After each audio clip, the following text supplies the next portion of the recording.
Welcome back, everyone. Ken Horowitz of Sega16.com with another pickup video.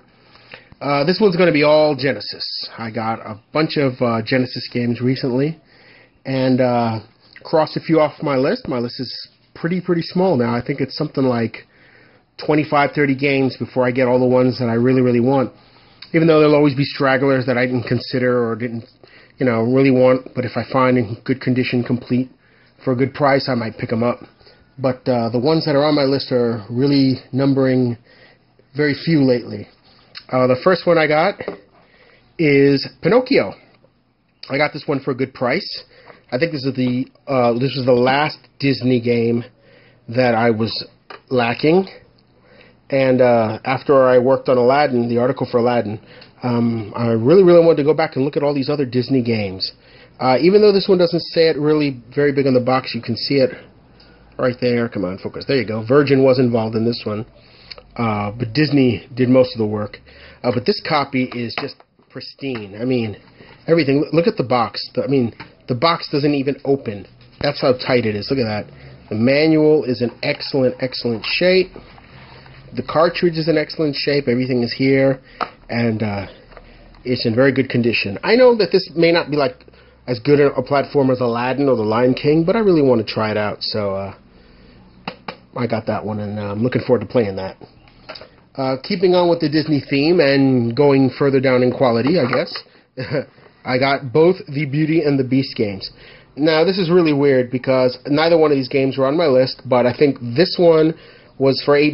It was complete. It's in absolutely beautiful condition, the manual, the cart, and the insert. $8 shipped. Never played them. I figured, well, I'm getting all the other Disney games, I might as well get these. So I ordered this one, and then I said, well, if I'm going to get one, I got to get the other. And so I looked on this one. I think this one cost me $11 shipped.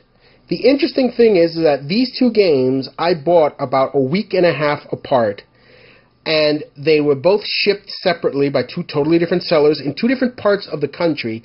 They both arrived on exactly the same day. I guess Beauty and the Beast had to be together because they arrived on exactly the same day. But another thing they have in common is that they both equally suck. Okay, I don't know if that's fair to say they absolutely suck, but I know this game is really hard, and I don't like the way he controls. When he walks on all fours, he gets this big hump on his back that's just begging to be hit by bats and other enemies.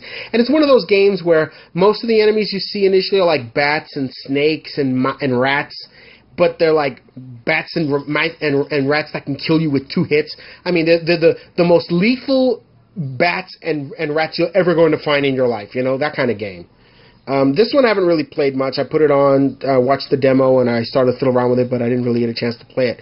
But I'm going to give them a chance and give them their fair shake to see if they suck as bad as they appear to be at first glance. But with that, I guess now I absolutely do have all the Disney games.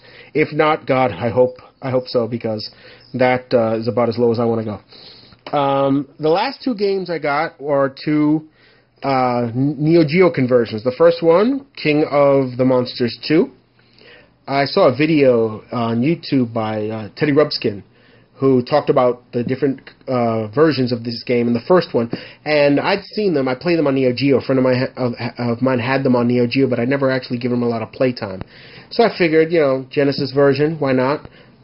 This game was not all that expensive. It's in very good condition, excellent condition. It even came with the little Takara registration card, complete with the manual and everything, in great condition. And it's actually pretty cool. Of course, now, if I got King of the Monsters 2, I can't look at my shelf and not see King of the Monsters 1. So I'll be looking forward to finding a copy of King of the Monsters 1 shortly. But this one was pretty cool. I like this one a lot. I was having some fun with it. And the last one I got, Fatal Fury 2. Or Fatal Fury 2, right? And I have Part 1. So I got Part 2. Part 2 is substantially better than the first one. Of course, neither version is going to be as good as the Neo Geo original, but I don't have a Neo Geo AES anymore. I used to have one with the modded BIOS and everything. I even had the Phantom converter to play MVS cards, but economics and the fact that you have to practically be a trump to collect for Neo Geo lately. I mean, the prices are just insane. So I figure, you know what, I'm not that big of a fighting game fan, and I'm not a huge Neo Geo fan. The Genesis conversions will do me just fine. So I got Fatal Fury 1, and I really wanted to play the second one, and I managed to get a copy that was complete, in great condition. Very happy with that. So I got some more stuff arriving in the mail. Combing eBay as always, so when that gets here, I will post another pickup video. Until then, be sure to check over at Sega60.com. Check out our reviews, our interviews, our articles. And until next time, take care.